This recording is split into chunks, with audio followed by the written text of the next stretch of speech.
Today we're diving into one of the biggest political moves of the year, Speaker Mike Johnson's bold plan to shrink the US government. He calls it a fight against the totalitarian administrative state. But what does that mean for you and me? Well, we're breaking it all down looking at facts and data. So grab a drink, settle in, and let's talk about how this could change the future of the country. Let's rewind. Mike Johnson, pretty low profile congressman from the state of Louisiana, he clinched the speaker's gavel with 218 votes, barely avoiding a second ballot. Now this guy, he's already been the Speaker of the House for a little bit over a year. It's just that every new Congress, the position is elected again. His narrow victory, it mirrors the GOP's razor-thin majority in the House. Republicans currently hold 220 seats to the Democrats' 215. It's a tiny majority, and Johnson's plan to overhaul the entire federal government, it faces opposition, not just from the Democrats, but from people in his own party. There's at least 3 Republicans that have expressed concern about dramatically reducing the government. So you need to have everyone on board on the Republican side, and still you might not get it past Congress if the Democrats use the filibuster. So it doesn't look good when you have Republican congressmen in Ohio and Pennsylvania that are more on the moderate side, and their constituents, the people who voted them into office, they live and work around federal installations. So regardless of your political ideology, if the people that voted you into office, if you're threatening their livelihood, if you're talking about shutting down government buildings, that's not going to go well for you in the next election cycle. Now let's go ahead and talk about the administrative state. Everyone loves to use that phrase, the administrative state. What is that? What does that term even mean? It means federal agencies that enforce laws. Look at the FBI, look at the DOJ, among others. Now, is it true that the government has expanded since 1940? Yes, absolutely. In 1940, we had 1.2 million, and today there's 2.2 million. That's an 83% increase. That seems rather large, perhaps to you. But if you take a step back and look at how our population has grown since 1940, we have grown by over 150%. And some people do not like the correlation between the US population and the federal government workforce. But the government exists to serve the population. Think about the IRS. Think about the Bureau of Prisons or the Social Security Administration. As the population increases, the population requires more services from the federal government. If it's just to cut disability checks, if it's just to imprison convicts that have been convicted of felonies, whatever it is. So you have to at least appreciate it from a top level perspective that as there are more tens of millions of people, then perhaps we should have the federal workforce to address their needs. But let's look at what else has happened since 1940, since that's the point where we had this huge government expansion. How has the public benefited from a larger federal workforce? We can look at the GI Bill. That happened. That allowed millions of military veterans to take advantage of college opportunities to get degrees and certifications. We can also look at SNAP. Low-income individuals do not have to worry about food. We can also look at Medicare. Medicare providing insurance, medical attention that elderly people would not normally get. All of these things benefited the country. Now, the federal budget, it ballooned to over $6 trillion annually. That's up from $2.3 trillion in the year 2000. So in 25 years, it's grown by 180%. And that's what's being looked at, right? So a lot of this you can blame on inflation. A lot of this happened during the pandemic. But Johnson argues that this growth is unsustainable, it's inefficient, and it needs to be reformed. The solution? It's to bring disruptors like Elon Musk, Vivek to slash government waste. Now they're looking at fraud, waste, and abuse.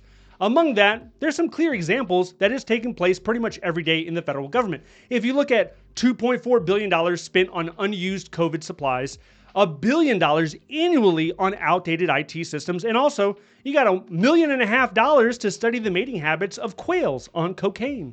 Some studies estimate that the fraud and abuse happening within the government cost taxpayers $200 billion a year. That would be enough to fund the Department of Veteran Affairs for probably over 2 years. So yeah, the goal is to eliminate some of these inefficiencies. But the administrative state isn't the only challenge. The US national debt currently is $33 trillion. That's almost $100,000 per American, including the little babies in their cribs. Everybody would have to pay $100,000. To put it another way, if the government stopped spending today, it would take 850 years to pay off the debt at $1 billion per month. But what is the majority of it spent on? It's two big things that are not talked about very often. And it's because it's very politically sensitive. Nobody wants to have a conversation about it. And really, the number one thing is it is the entitlement programs, Social Security, Medicare, and Medicaid. And it is defense. It makes up over 50% of the nation's budget. It is not federal employee salaries. It is not the fact that some federal employees are teleworking and we should bring them back into the office.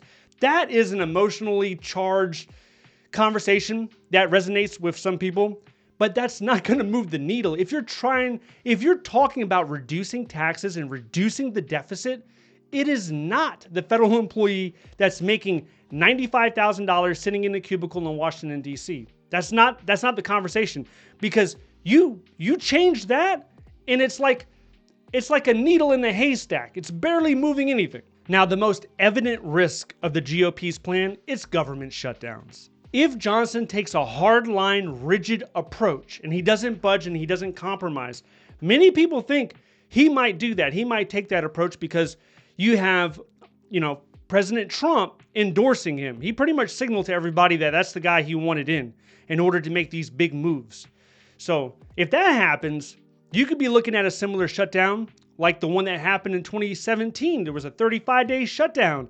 It cost the economy billions of dollars. And some of that money they were not able to recover. So there is this idea in some people's head that if you shut down the government, you're saving money. That's not true. Because when you restart the government, you're paying everyone back. And then now you have to scramble and get things started up again. So you can't even focus on what you were doing when the government wasn't shut down. So there's a lot more hidden costs that go into it when you decide to shut the government down. During the 1980s, President Reagan had a famous quote. He said, "Government isn't the solution to our problem. Government is the problem." So his administration, they cut regulations. They really shrank federal programs. So you would think if that happened in the 80s, and now what are we? We're, close to 30 years since that has occurred. So you would think the government probably exploded over the last 3 decades. But it hasn't. It's grown 3.5%. In 3 decades plus, it has grown 3.5%. But the more effective approach to actually evaluate an agency is not to do arbitrary cuts. Look at what the GAO and the OIG are discovering each and every month. They have reports that coming out that are public. They're analyzing, they're auditing these agencies.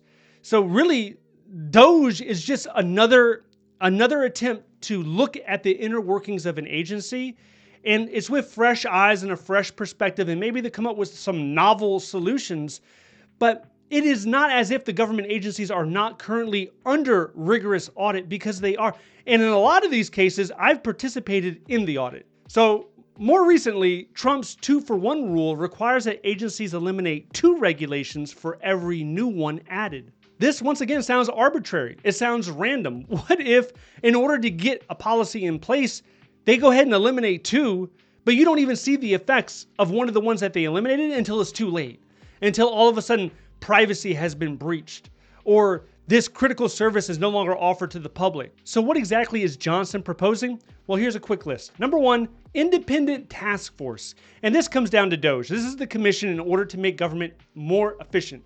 The second thing is transparency. All audit results will remain public to ensure transparency. This is already happening with the Government Accountability Office, and it's happening with the Office of Inspector General. All the reports are made public. This is just saying that DOGE, their reports will also be public. Next is target spending cuts. This is focused on fraud, waste, and abuse in order to save taxpayers potentially billions of dollars. But not everyone's on board. Mainly critics are saying that by taking these actions, you can have unintended consequences. It's largely Democrat, but you even have some Republicans like Representative Thomas Macy. They question whether the speaker can even deliver these changes. So here's the bottom line. Mike Johnson's vision to roll back the administrative state, it's ambitious and it's controversial.